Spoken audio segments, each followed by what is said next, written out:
दोस्तों, स्वागत है आपका मेरे YouTube चैनल इंग्लिश बाबू पर। और आज मैं फिर हाजिर हूँ आपके साथ एक नई स्टोरी लेकर।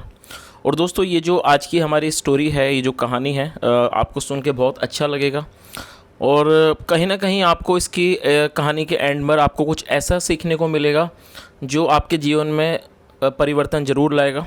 और मैं उम्मीद करता हूँ कि स्टोरी आपको बहुत ही अच्छी शिक्षा देगी। तो चलिए दोस्तों, आज की हम इस वीडियो को शुरू करते हैं। सबसे पहले हम आज की जो कहानी है इसका टाइटल देखते हैं। कहानी का टाइटल है द पुअर डिवोटी। डिवोटी का मतलब होता है भक्त। तो क्या मतलब हुआ इसका? गरीब भक्त। तो दोस्तों, ये इस कहानी का टाइटल है, शीर्षक है। अब मैं इसे पढ़ना शुरू करता हूँ और मैं इसके अंदर आपको हर वर्ड की मीनिंग बताऊंगा, प्लस हम इसका ग्रामर पार्ट भी डिस्कस करेंगे। तो आपसे रिक्वेस्ट है आप इसे पूरे ध्यान से सुने ताकि आप इसे अच्छे से समझ सकें। और यदि कोई भी आपको नया वर्ड मीनिंग सीखने को मिले, आप उसे ज़रूर नोट करें। चलिए इसको शुरू करते हैं। Once a poor man lived in a village. और दोस्तों, कहानी को शुरू करने से पहले मैं आपको एक और बात बताता हूँ।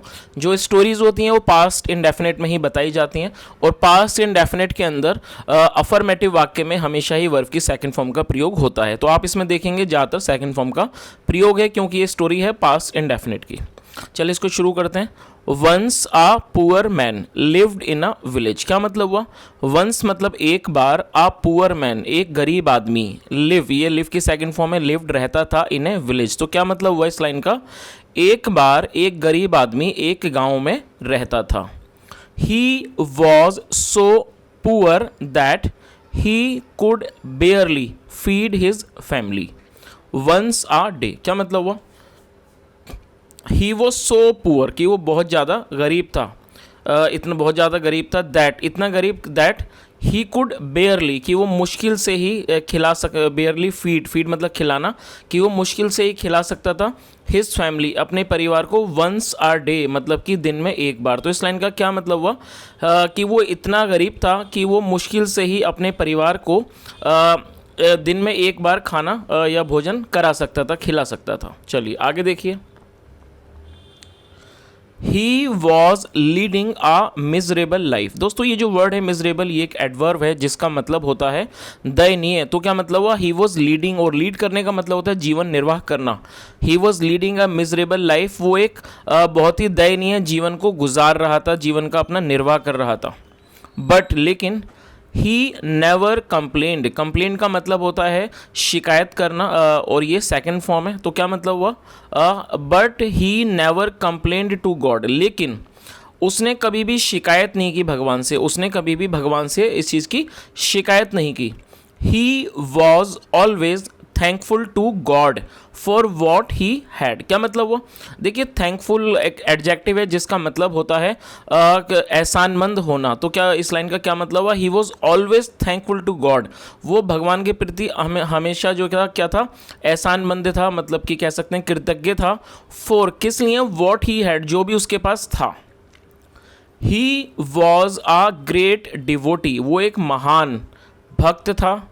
ही went to the temple every day. ये देख, ये जो है वेंट, ये गो की सेकंड फॉर्म है जिसका मतलब होता है जाना। तो क्या मतलब है इस लाइन का? He went to the temple every day, वो हर रोज मंदिर जाता था। टू ऑफर प्रेयर्स मतलब कि प्रार्थना करने के लिए। ऑफर प्रेयर्स का मतलब होता है प्रार्थना करना। और ये दोस्तों, ये जो प्रेयर है ये नाउन है, इसलिए इसके साथ ऑफर का प्रयोग किया गया, जो कि एक वर्ब है। तो इसका क्या मतलब हुआ? कि वह हर रोज मंदिर जाता था प्रार्थना करने के लिए। He used to go around the temple 7 times. क्या मतलब हुआ? देखिए, यहाँ पर मैं आपको इस यूज़ के बारे में बताना चाहूँगा। जब भी हम ऐसा कोई वाक्य बनाते हैं जहाँ पर हम किसी भी व्यक्ति की पास्ट के अंदर कोई आदत को दिखाते हैं कि वो कोई व्यक्ति किसी भी तरह की क्रिया को रेगुलर किया करता था, तो वहाँ पर यूज़ टू का प्रयोग किया जाता है। और यदि उसके बाद एक और वर्ब आती है तो यूज़ टू के बाद वर्ब की फर्स्ट फॉर्म आएगी, और ये पास्ट इंडेफिनिट का वाक्य है। तो क्या मतलब हुआ? He used to go around the temple, मतलब कि वो मंदिर के आसपास जाया करता था 7 टाइम्स, मतलब कि वो मंदिर के आसपास जाया करता था कितनी बार? 7 बार जाया करता था। Then only he used to go to work. Then only मतलब सिर्फ तभी। ही use to go to work मतलब कि फिर तभी ही use to go to work, वह काम पर जाया करता था। तो इसका मतलब क्या हुआ कि वह रोज मंदिर जाया करता था, कितना 7 बार चक्कर लगाया करता था। उसके बाद ही वो काम पर जाया करता था। चलिए आगे देखिए। वन डे, एक दिन, गॉड फेल्ट सॉरी। देखिए ये फील की सेकंड फॉर्म है जिसका मतलब होता है महसूस करना, और ये सेकंड फॉर्म है। और सॉरी का मतलब था दुख। क्या मतलब हुआ? एक दिन गॉड फेल्ट सॉरी, जो भगवान थे उन्हें बुरा लगा, मतलब उन्होंने दुख महसूस किया for the poor condition of his devotee. किस चीज़ के लिए? फॉर द पुअर कंडीशन, मतलब उस गरीब उस मतलब बुरी स्थिति के लिए, उस दयनीय स्थिति के लिए, ऑफ हिज डिवोटी, मतलब कि भगवान को एक बार बहुत बुरा लगा अपने उस मतलब उस भक्त के जो उनकी पुअर कंडीशन थी, गरीब स्थिति थी, उस पर भगवान को बहुत ज़्यादा क्या हुआ? दुख महसूस हुआ। सो इसलिए ही kept a bag full of gold coins for him outside the temple। क्या मतलब हुआ? so he kept, ये keep की सेकंड फॉर्म है। so he kept, उन्होंने रख दिया a bag, एक बैग को, एक मतलब एक थैले को रख दिया, full of gold। क्या मतलब full of gold? मतलब सोने से भरा हुआ, जो कि पूरे तरह से सोने से भरा हुआ था। full of gold coins मतलब सोने के सिक्कों से भरा हुआ था। for him, उसके लिए, outside the temple, मंदिर के बाहर। तो इस पूरी लाइन का क्या मतलब हुआ कि इसलिए मतलब जो भगवान थे उन्होंने क्या करा? सोने के सिक्कों से भरा हुआ एक थैला उसके लिए रख दिया। कहाँ रख दिया? आउटसाइड द टेम्पल, मंदिर के बाहर। और आप इस दृश्य को यहाँ पर देख सकते हैं। वो भक्त है जो यहाँ मंदिर आता है। चलिए इसको आगे हम देखते हैं। नेक्स्ट मॉर्निंग, मतलब कि अगली सुबह, the devotee went to the temple, जो भक्त था वो गया। कहाँ गया? टू द टेम्पल, मतलब जो भक्त था वो मंदिर गया। He went around the temple with his eyes closed. और दोस्तों ये गो की सेकंड फॉर्म है। ही वेंट अराउंड, वो गया। He went around the temple, मतलब वो मंदिर के पास गया। विद हिज आइज क्लोज्ड, मतलब अपनी बंद आंखों के साथ।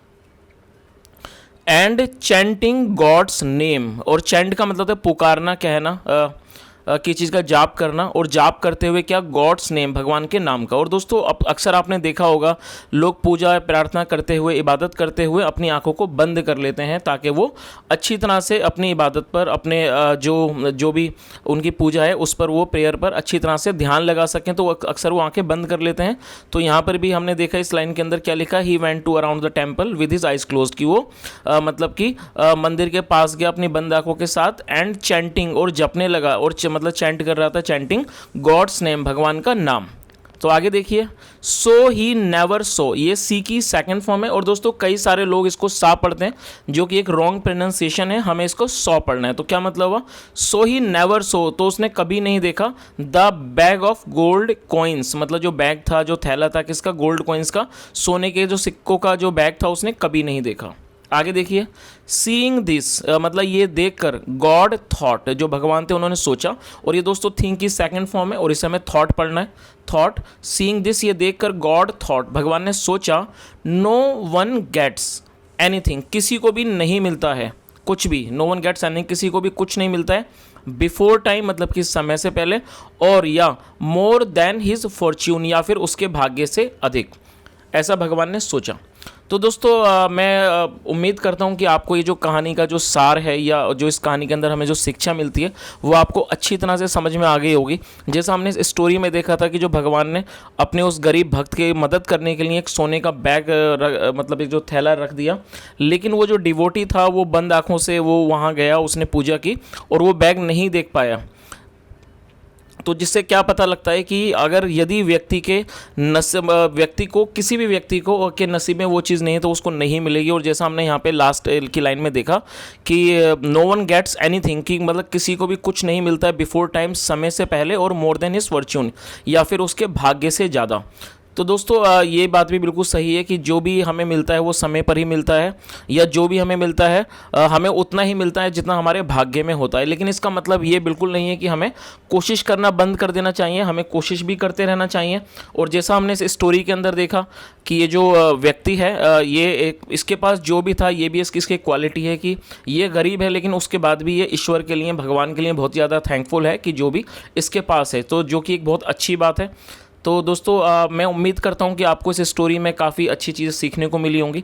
यदि आपको मेरा वीडियो अच्छा लगा हो, मेरा प्रयास अच्छा लगा हो, तो मेरी आपसे रिक्वेस्ट है वीडियो को लाइक करें, शेयर करें, चैनल को सब्सक्राइब करें, बेल आइकन प्रेस करें ताकि आपको नोटिफिकेशंस मिलती रहें। सुनने के लिए thank you so much. Have a nice day and bye.